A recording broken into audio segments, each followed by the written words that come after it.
had to cut that. You didn't even do this nicely. No, I didn't. So this is kind of interesting. It looks like Corollas were just treated with disdain by the owners for the longest time. Yeah. Like you treated this thing very poorly Because putting it together. it was a cheap car. That's the problem these days. Right now, they're considered like very expensive because just nostalgia and initial D. Right, but I was going to say you had it because you were a cheap ass.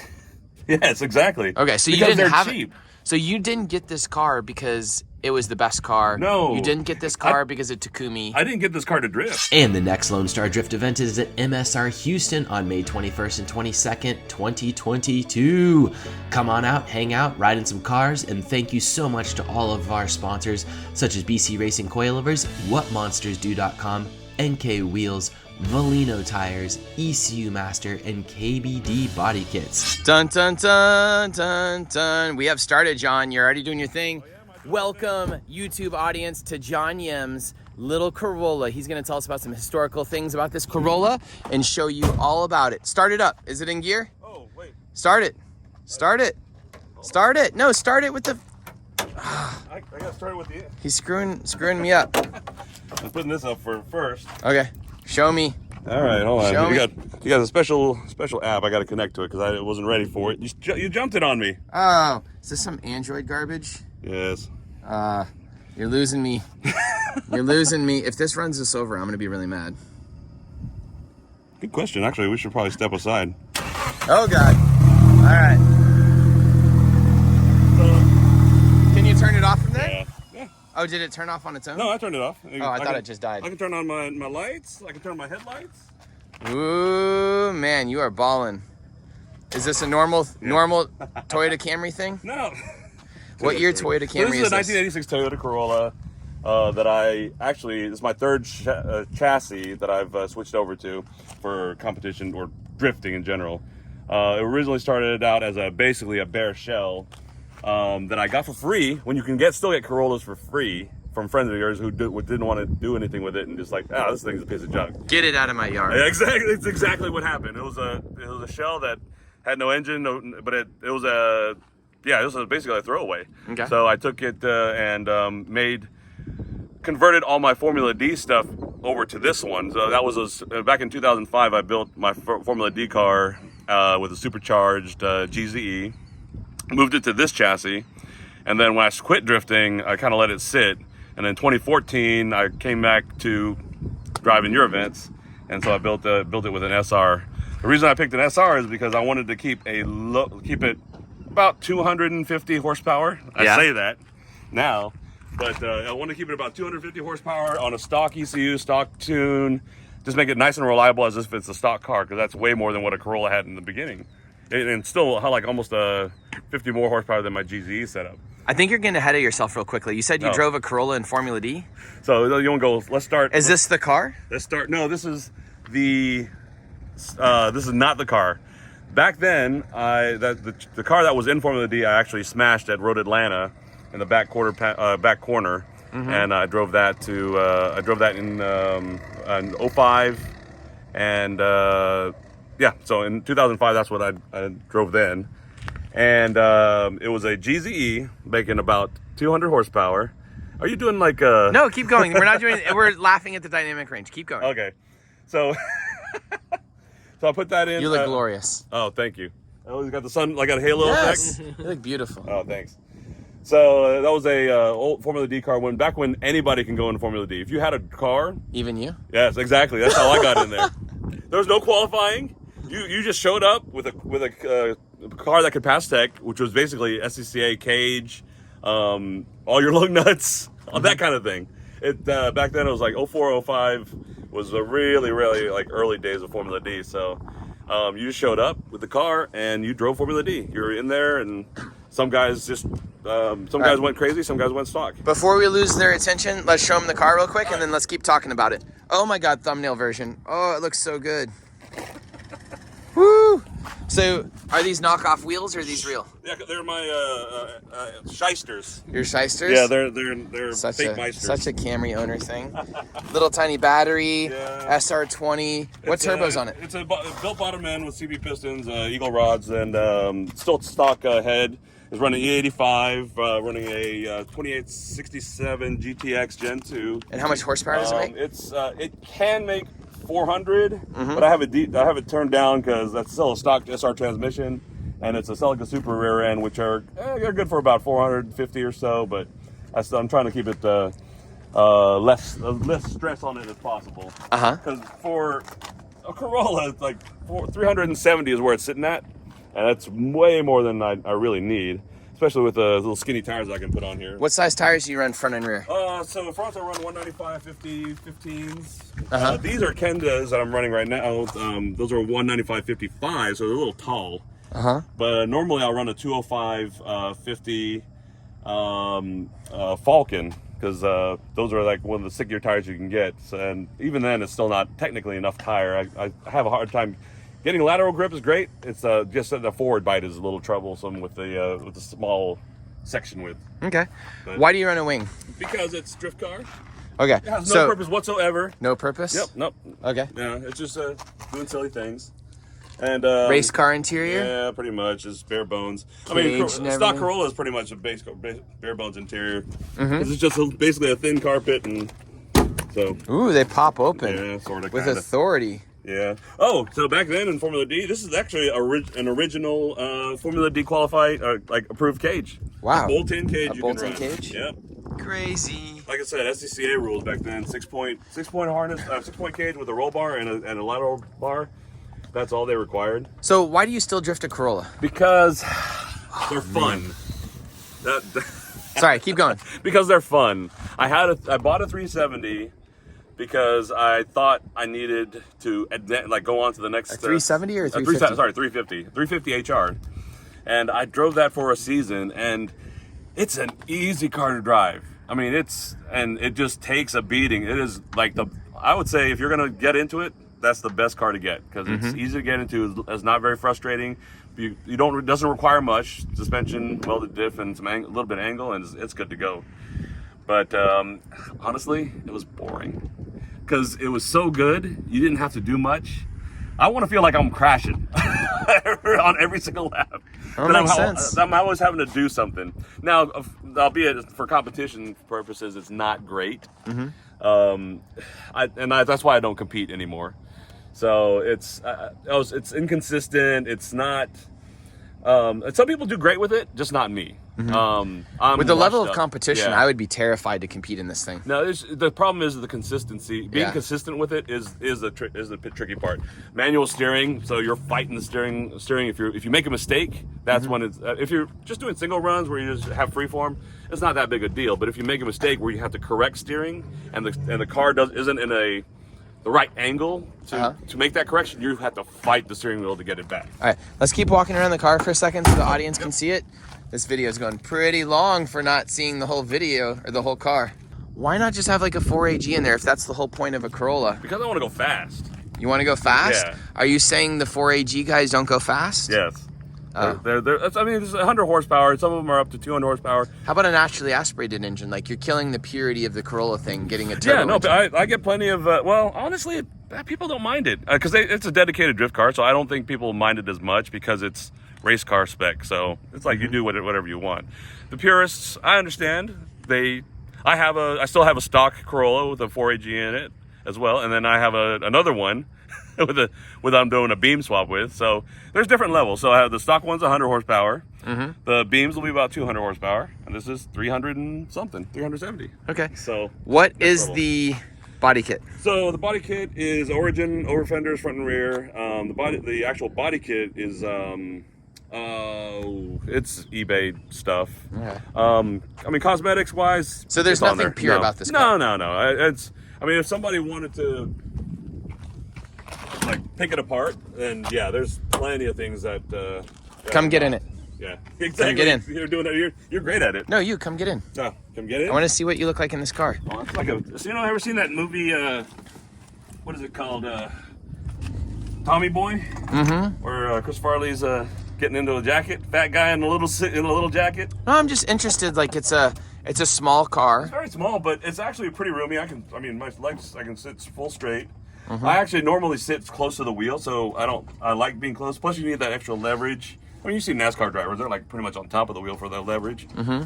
So, I mean, there's a little bit of play. They move the wheel back though. Yeah, that's true. They don't move themselves all the way forward. That's more for balance. But anyway, so I like sitting close, so I can just get on top of the wheel if I need to crank it one direction or another for manual. I mean, everything's it is manual steering? Yes. So Look I mean, at this dash, man. yeah. Your Corolla brethren are crying. You You didn't even do this nicely. No, I didn't. So this is kind of interesting. It looks like Corollas were just treated with disdain by the owners for the longest time. Yeah. Like you treated this thing very poorly Because putting it together. it was a cheap car. That's the problem these days. Right now, they're considered like very expensive because just nostalgia and initial D. Right, but I was going to say, you had it because you were a cheap ass. Yes, exactly. What was the percentage of Corolla people that were just cheap asses versus like really loved the cars? Because Keiichi, how do I say Keiichi Tsuchiya? Keiichi Tsuchiya. Tsuchiya. You've been to Japan. I thought you know how to say all these names. I'm just making you say it. Okay. He was a Corolla guy, Yes. and he loved it because he loved the car, regardless of the price. You liked it the exact opposite because it was a cheap garbage car that someone wanted out of their yard. I'm not being mean. Yes. I'm No, just no. like You're right because prefacing it was a budget car. Mm-hmm. I mean, and it still kind of is because people who bought them actually just who've owned them for a long time. That's why they bought them because they were easy, cheap to modify, still fun to drive because they are you can get them down so lightweight and they're really easy to toss around and control. So even if it gets a little out of shape, they're really easy to kind of catch and just throw around. they the are track. not easy to catch. They don't have manual power steering. They just like fly off track sometimes. Depends on who it is. Oops, I got a little dirty. Yeah. It depends on who it is, but yes, it can, Okay. and I've done it as well. Just depends on how the steering's set up. But I've gotten it to a point. I mean, you've been seeing me the last few years. It's gotten to a point where I finally got it balanced well. So why, if you were such a cheap ass, did you eventually make this car really nice? Because I had it. Yeah. Why would I? But I mean, did you do it because they got expensive? No. Or did you do it just because you were like, this is my forever car? I don't know. It's because now when you say I did it really nice, I still did. It's still pretty cheap. I didn't spend a ton It is of money. cheap, but you keep it nice now. You Yeah. don't crash it. You know the reason why is because I don't tandem with anybody. Your old one had like panda wheels on it or whatever. Teddy No, bear that wheels. was a gimmick. Oh. Did it not have them on at some point? No, I used that on my first year when I still had the Formula, still had 4AG in it. Mm-hmm. I ran it in Formula D 2004 with the Panda wheels just to get some attention. The only reason I did it was because. So of you that. did run it and you did want Yes. attention. Yes, of course. All those things. That's just what's drifting about, right? I suppose so. Yeah. Well, Okay. sort of. But now I drift for the enjoyment of it. I know you drift because you like doing tandem, playing with your friends on track. Yeah. I get enjoyment. Oh, I like this. Keep going. Yeah, so I like my motivation is I enjoy the sensation of sliding. I mean, everybody's gone through this stuff like drag racing, street racing kind of stuff. I went to autocross, did that for a while, got into DEs and stuff like that, and the track days, those were fun, and I still enjoy doing them, but on drifting is another level because just being out there by myself. I can do lap after lap after lap, and it's always enjoyable to me. Mm-hmm. Just the sensation of sliding and just I don't know. So you don't ever need to take it to the next level? I don't think so. Not anymore. That's why I'm happy not competing anymore. Yeah. And just running, like helping you run the comps because I get to drive, and then I don't have to worry about comp or anything like that. So I get to watch everybody. John does all the logistics for the comps. Yeah, basically like I guess race director or whatever you call it. Yeah. Okay. So let's keep looking yeah. real quickly. What are the best parts of this car? So And the what best are part is- what's the worst part? So the worst part right now is small. And sorry, I guess the smallest of it, I hit my head here with my helmet on. That's why I have the padding's out of it right now. It looks like you could lower the seat a lot. Yeah, I could probably lower the seat a bit. Like a ton. I could fit my phone underneath the seat. Plus, I'm getting old. We all are. I know, and getting in and out of this thing. This is not a hard cage to get it's past. not, but I don't know. I'm old. So- P90X. So anyway, that's like a pain in the butt getting in and out of it. Another terrible thing, obviously, is the manual steering. That's actually my least favorite thing about this car when I drove it. Yeah, I the fact that I felt like I was going to die the I whole have time. some temptations to change out the front subframe to a S13 because that's a swap to do.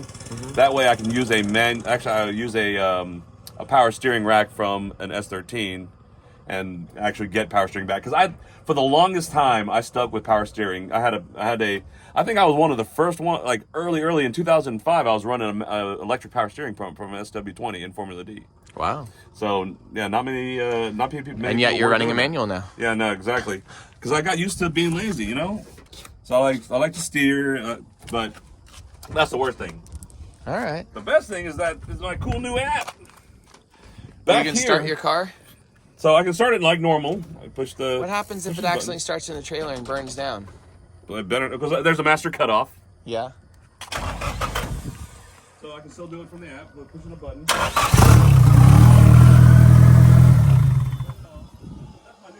Nissan oil filter.